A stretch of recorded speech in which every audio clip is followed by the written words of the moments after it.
Something is brewing in Los Angeles, and it's not the celebration fans expected. The Lakers' highly anticipated opening night of the 2025-26 NBA season was supposed to mark the beginning of a new era. Luka Doncic fully integrated into the purple and gold uniform, LeBron James leading the way from the bench, and JJ Redick confidently entering his second year as head coach. Instead, what unfolded at Crypto.com Arena was a sobering reminder that even the most elite teams can crumble under pressure. The Lakers lost 119-109 to the Golden State Warriors, a familiar rival that once again exposed Los Angeles' weaknesses. But the loss itself wasn't the only worry. Three storylines emerged that could define the Lakers' entire season. A sudden injury scare for Luka Doncic, an unexpected departure from Bronny James to the bench, and a brutally honest critique of coach JJ Redick that sent fans and analysts into a frenzy. Let's dive into how these events are connected and why they could shape everything for the Lakers going forward. For 41 breathtaking minutes, Luka Doncic was unstoppable. The Slovenian star lit up the court with 43 points, 12 rebounds, and 9 assists, doing everything humanly possible to keep Los Angeles in the game. Every spin move, every step-back three-pointer, every quick pass reminded the crowd why the Lakers had gone to such great lengths to bring him to Los Angeles. But the atmosphere changed instantly after the final whistle. Instead of heading straight to the locker room, Doncic went to the training room, visibly uncomfortable. Reports from ESPN's Dave McMenamin confirmed that he received prolonged treatment on his inner right thigh, specifically the adductor region. Luka tried to downplay the issue after the game, telling reporters, "Probably nothing. I just felt it a little bit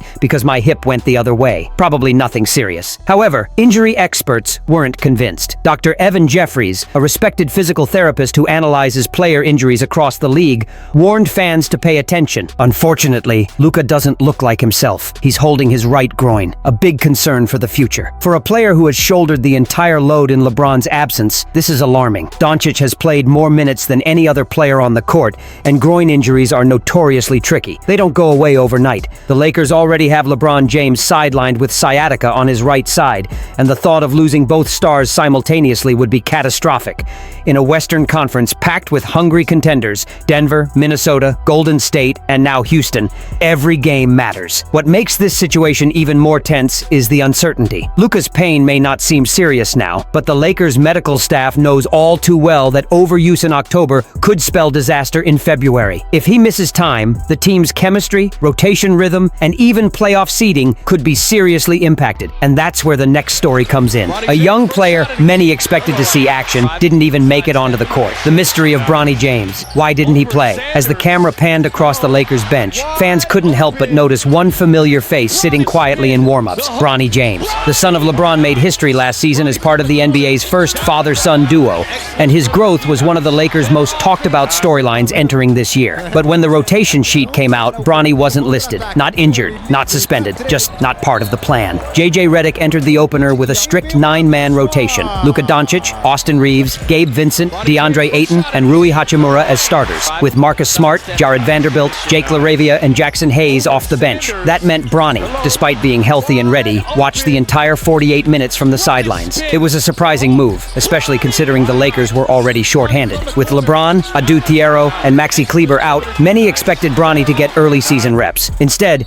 Redick chose experience and defense over youth and upside. Some analysts defended the decision, calling it a long-term development approach. Others saw it differently, a missed opportunity to build momentum and confidence for a player whose growth could be essential later in the season. What adds intrigue is the timing. If Doncic's groin tightness lingers, the Lakers will need more ball handlers and perimeter creators. Bronny fits that mold perfectly, a defensive-minded guard who thrives in transition and plays with high energy. Redick may soon have no choice but to give him meaningful minutes. For now, though, the spotlight on Bronny's absence only amplifies the pressure on the coaching staff. Fans on social media are already debating whether Redick's veteran-first philosophy is holding the team back. The real test, however, would come after the game, when the coach himself delivered a blunt message that left no room for interpretation. JJ Redick's harsh reality check. We're still a terrible third-quarter team. The mood in the post-game press room was tense. Redick, typically calm and analytical, didn't bother with sugarcoating answers. His opening comment said it all. The trend I see is that we continue to be a terrible third-quarter team. He pointed out that the same problem plagued the Lakers last season and even in the preseason. The numbers backed him up. Los Angeles was outscored 35-25 in the third quarter against the Warriors, allowing Steph Curry and Jimmy Butler, yes now, a Warrior, to combine for 54 points. Redick's frustration was palpable. He questioned the team's focus coming out of halftime and questioned his players' preparation. What are we doing at halftime that makes us start out of rhythm every time? He asked rhetorically. The irony is that the Lakers controlled stretches of the first half, even briefly leading before halftime. But once again, the energy faded in the third quarter, just as it has countless times in 2024-25. Redick's words resonated not only with the media, but also with fans, who were tired of seeing the same story unfold. Behind closed doors, sources say Redick emphasized accountability, encouraging veterans like Hachimura and Reeves to take responsibility for the team's mental lapses. With Luka possibly injured and LeBron out,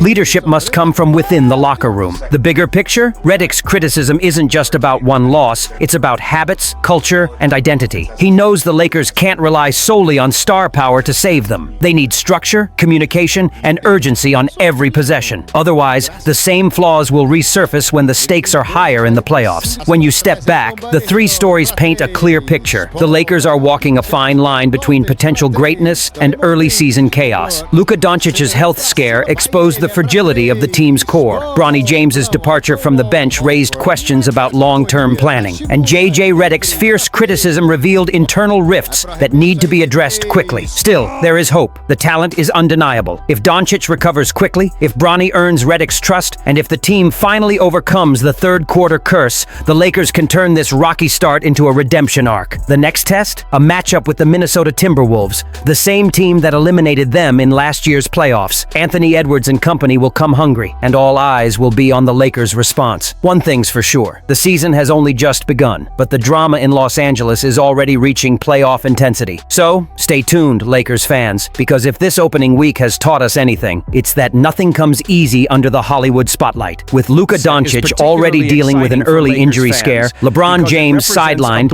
and J.J. Redick criticizing the team's weak mentality. Do you believe the Lakers can still turn things around this season, or are we seeing the first signs of another disappointing year in Los Angeles? If you love staying up to date on every twist and turn of the season, don't forget to like, subscribe to the channel, and turn on notifications so you don't miss any Lakers updates. Your support keeps this community growing, so give it a thumbs up and leave your thoughts in the comments below. Dictate the team's depth chart earlier than expected. But the intrigue doesn't stop with Thiero. Bronny James, who has alternated between the Lakers' G League affiliate and the main roster, is also in the spotlight. Selected in the second round last year, James has shown steady improvement since leaving USC.